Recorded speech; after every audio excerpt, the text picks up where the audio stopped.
Avant de plonger dans cette histoire incroyable, pensez à vous abonner à la chaîne et à activer la cloche. Ici, chaque récit a quelque chose à dire, et vous ne voudrez pas en manquer un seul. Une pauvre petite fille répare la Mustang d'un millionnaire quand il voit la bague à son doigt. Dans la petite ville tranquille de Harrisonville, nichée entre collines verdoyantes et routes sinueuses, les saisons s'étiraient paisiblement, comme un vieux disque de blues joué sur un tourne-disque fatigué. Ici, les gens se saluaient encore dans la rue, les chiens couraient sans laisse, et l'odeur de tartes chaudes s'échappait des cuisines l'après-midi. C'était un lieu hors du temps, attaché à ses traditions, et parfois un peu aveugle aux souffrances discrètes. Au bout d'une impasse bordée d'érables centenaires, se trouvait une petite maison en bois, aux volets écaillés mais au jardin soigné. C'est là que vivait Emily Parker, une fillette de 10 ans à l'esprit vif et au regard curieux, toujours un tournevis ou un ressort rouillé dans la poche. Elle avait cette manière de poser les yeux sur les choses comme si elle voulait en comprendre le cœur. Emily était une enfant débordante de vie, avec un éclat dans la voix qui trahissait une maturité précoce. Mais derrière ce dynamisme, elle portait le poids d'une vie marquée trop tôt par la perte. Sa mère, Sarah Parker, une institutrice douce et aimée de tous, était morte d'un cancer fulgurant lorsqu'Emily avait à peine 3 ans. Son père, incapable de gérer son chagrin, avait disparu peu après, laissant Emily à la garde de sa grand-mère maternelle, Martha, une femme au dos voûté mais au regard droit, qui avait élevé sa petite fille avec la force discrète des femmes du Sud. La maison de Martha était modeste, parfois froide en hiver, parfois trop silencieuse la nuit. Mais elle respirait l'amour simple, celui qu'on ne dit pas toujours à voix haute, mais qu'on montre dans les gestes. Martha n'avait jamais beaucoup parlé de la mort de Sarah, c'était une douleur enveloppée dans un silence respectueux. Elle disait simplement: « On tient bon, ma chérie. Parce que dans la vie, il y a ce qu'on perd, et ce qu'on décide de construire. » Tous les après-midi, après l'école, Emily rentrait directement à la maison, posait son sac, enfilait une vieille salopette tachée d'huile, et rejoignait sa grand-mère dans le petit atelier derrière la maison. Là, dans une pièce encombrée de vieux outils, de radios démontées et de roues de vélo, Emily retrouvait un monde qu'elle comprenait. Elle réparait tout ce qu'on lui apportait, grille-pain, sèche-cheveux, tricycle bancal. Ce n'était pas grand-chose, mais les quelques dollars reçus ici et là leur permettaient de compléter les fins de mois sans quémander. Elle avait appris chaque geste avec Henry Parker, son grand-père, un ancien mécanicien de la vieille école.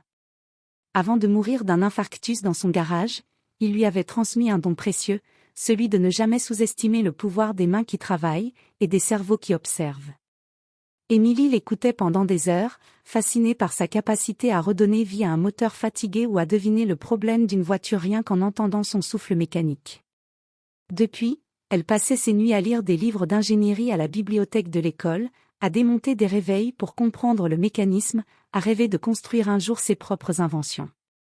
Elle disait parfois à Martha, en tenant un boulon entre ses doigts sales: « Tu verras, grand-ma, un jour je construirai quelque chose de si fort que plus rien ne pourra se casser. Même les cœurs. » Et Martha souriait, un sourire fatigué mais fier, en passant une main ridée dans les cheveux d'Emily. Le monde autour d'elles allait vite, changeait, oubliait les gens comme elle. Mais dans cette maison un peu penchée par le temps, 2 femmes, l'une jeune, l'autre vieillissante, résistaient ensemble. Et chaque vis qu'Emily serrait, chaque appareil qu'elle réparait, était une promesse silencieuse, qu'un jour, la petite fille d'Harrisonville serait reconnue non pour ce qu'elle possédait, mais pour ce qu'elle savait faire. Un jour d'automne, alors que les érables déversaient leurs feuilles dorées sur les trottoirs craquants de Willow Street, le vent portait avec lui une odeur de terre humide et de feu de bois. Le ciel était d'un gris lumineux, chargé de nuages qui bougeaient vite, comme pressés d'arriver ailleurs. C'était un de ces jours où la lumière semble suspendue dans le temps, où la ville respire lentement. Au loin, un grondement de moteur coupa le silence. Une voiture rutilante fendit la rue dans un éclat de rouge vif, une Ford Mustang Fastback de 1967, impeccable, brillante comme un joyau au soleil. Elle se fraya un chemin dans la poussière et les feuilles mortes avant de caler brusquement, tout sautant dans un râle métallique juste devant la maison des Parker.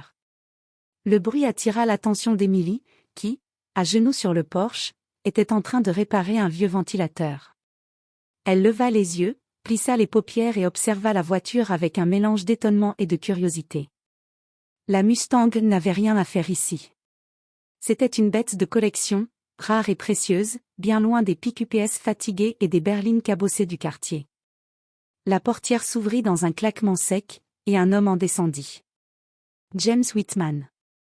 Une stature droite, les cheveux argentés soigneusement peignés en arrière, un manteau de laine italienne posé sur un costume sur mesure.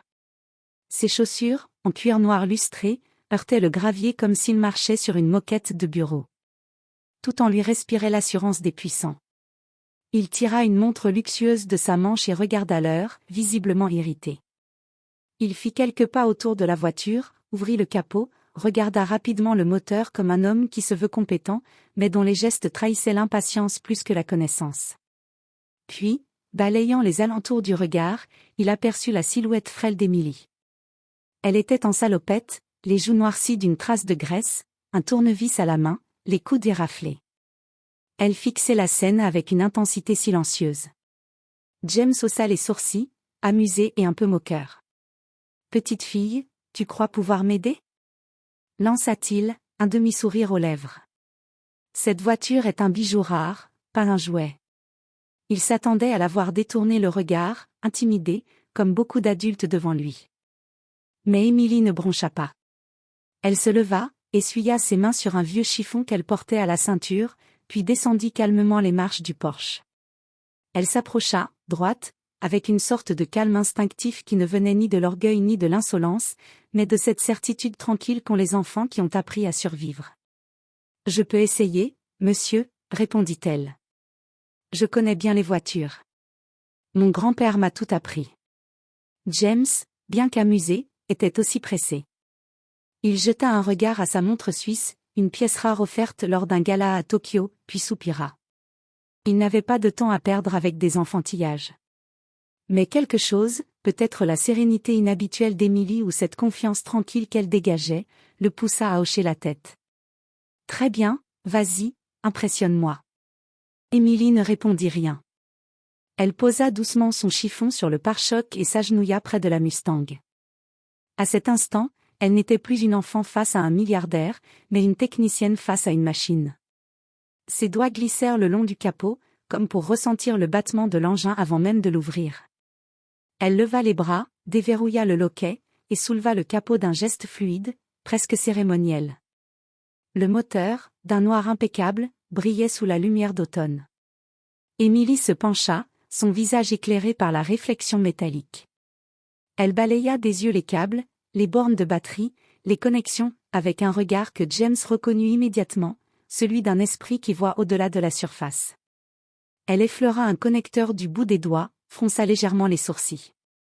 Puis elle tendit le bras vers un petit câble débranché, qui pendait légèrement près de la bobine d'allumage. Un fil minuscule, mais essentiel. « Voilà le coupable », murmura-t-elle presque pour elle-même.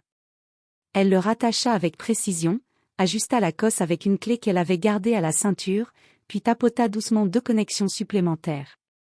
Ce n'était pas de grands gestes, juste la justesse, celle de quelqu'un qui écoute avant d'agir. Quand elle se redressa, un peu de graisse sur la joue, elle essuya ses mains sur son pantalon et lança d'un ton posé. « Essayez maintenant, monsieur. » James haussa un sourcil. Il monta dans la Mustang, sceptique, tourna la clé de contact et le moteur rugit aussitôt à la vie, dans une vibration profonde, pleine et fluide, comme un fauve réveillé. Il resta figé. Un long moment. Les mains sur le volant. La bouche entr'ouverte.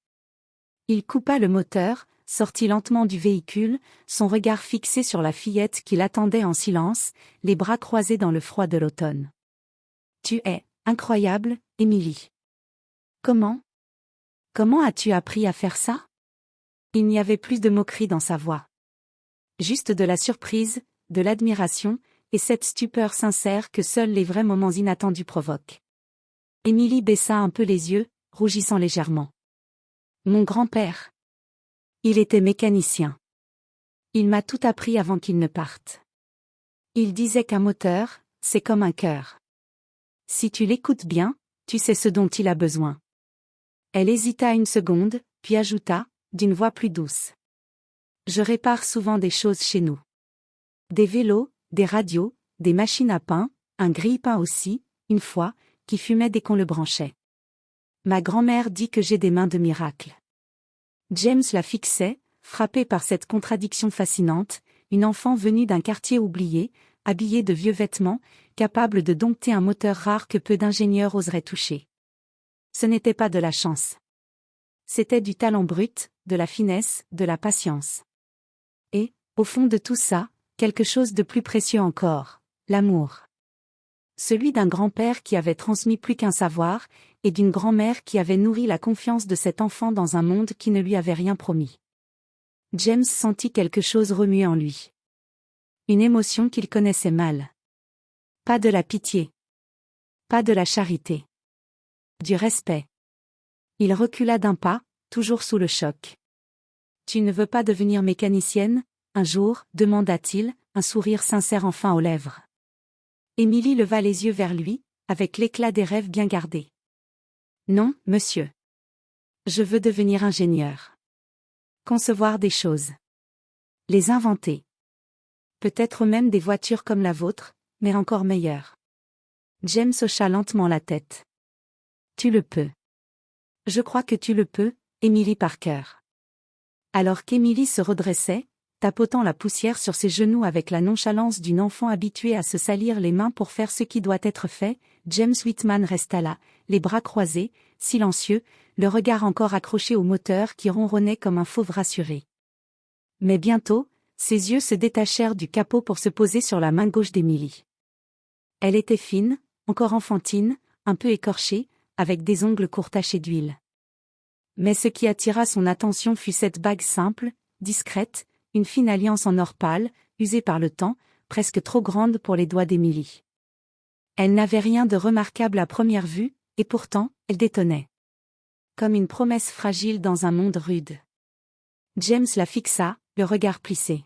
« Cette bague, elle a une histoire ?» demanda-t-il, cette fois sans ironie, avec une voix inhabituellement douce, presque fragile. Émilie s'arrêta. Le vent souffla doucement, soulevant une feuille morte qui vint frôler ses pieds. Elle baissa les yeux vers sa main, puis vers le sol, comme si la question réveillait quelque chose qu'elle gardait précieusement à l'intérieur d'elle. Elle parla lentement, sans chercher à embellir. C'était la bague de ma maman.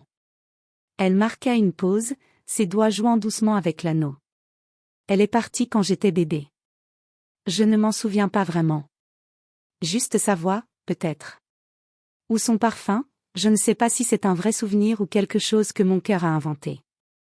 Elle releva les yeux vers James, et il vit, dans ce regard, une lucidité désarmante. Ma grand-mère me l'a donné le jour de mon 7e anniversaire. Elle m'a dit que même si on n'a pas beaucoup d'argent, l'amour est ce qu'il y a de plus précieux. Que cette bague, c'était une promesse. Une façon de ne jamais oublier ce qui compte vraiment. Un silence s'installa. Mais ce n'était pas un silence vide. C'était un silence dense, vibrant, comme ceux qui précèdent les larmes ou les décisions importantes. James ne parlait pas. Il sentait une chaleur remonter lentement en lui, une émotion qu'il n'avait pas connue depuis longtemps. Son esprit le ramena, malgré lui, à une vieille ferme en Virginie, là où il avait grandi, avant les tours de verre, les voyages en jet privé, les dîners d'affaires.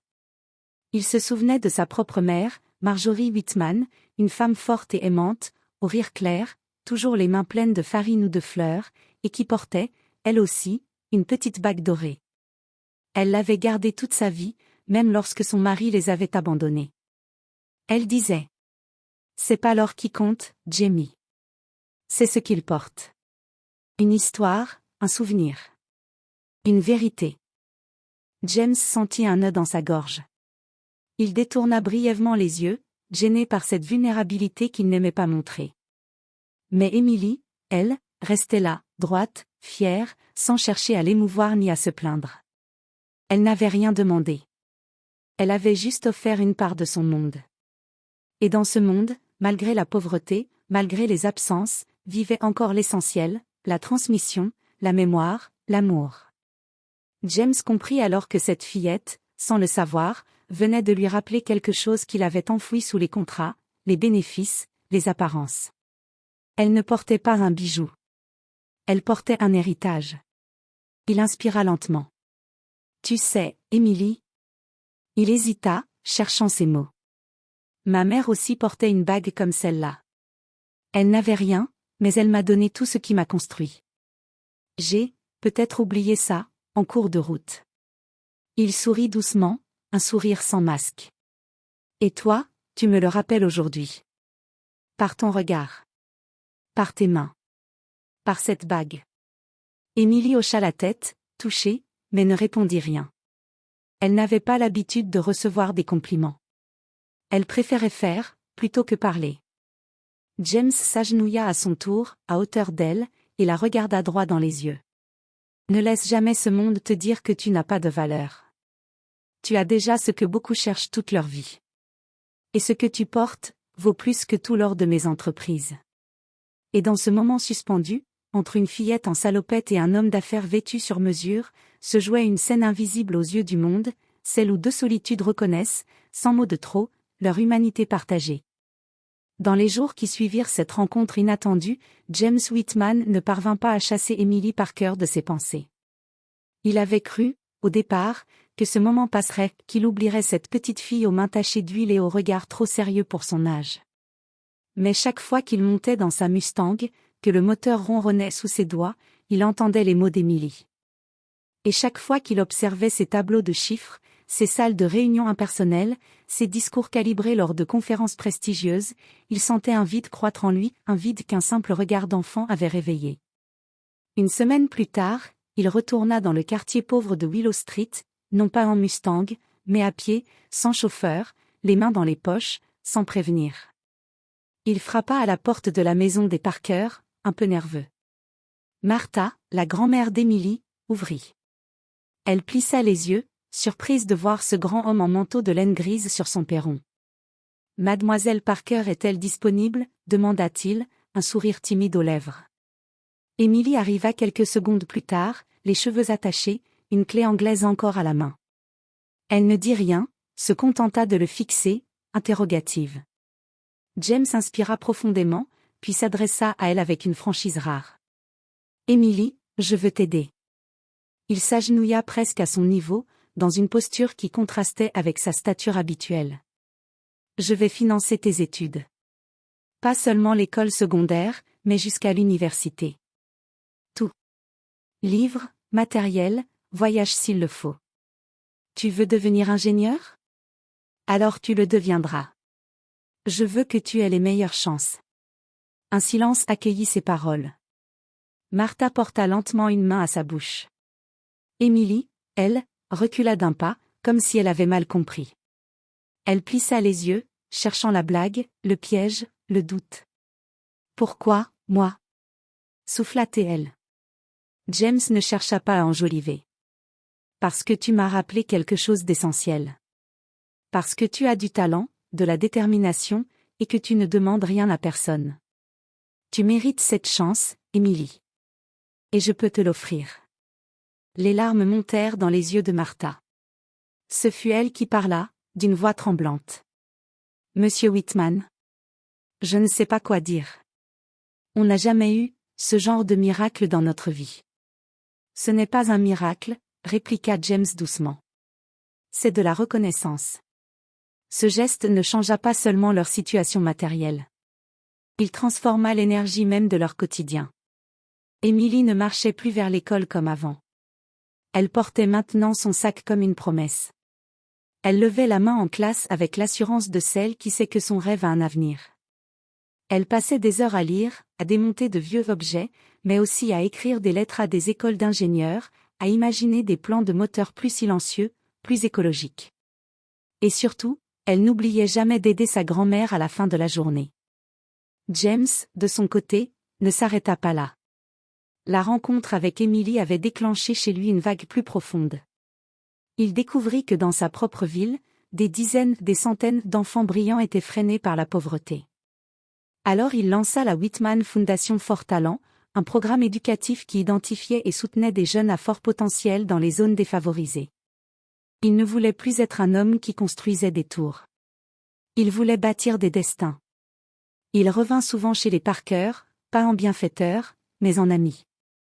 Il prit l'habitude d'apporter des livres techniques à Emily, ou de discuter avec Martha sur le porche en buvant du thé. Emily l'appelait bientôt monsieur James, puis, un jour, simplement, James. Et lorsqu'il assista, quelques années plus tard, au discours de fin de cycle d'Emily, dans un amphithéâtre bondé, il fut le premier à se lever lorsque toute la salle applaudit.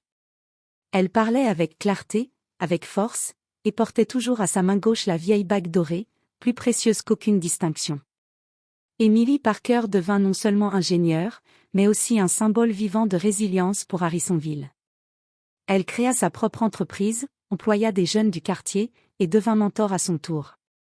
La boucle était bouclée, mais elle ne se referma jamais, elle s'élargit. James, quant à lui, trouva enfin un sens que ni la richesse, ni la célébrité n'avaient pu lui offrir, celui de transmettre.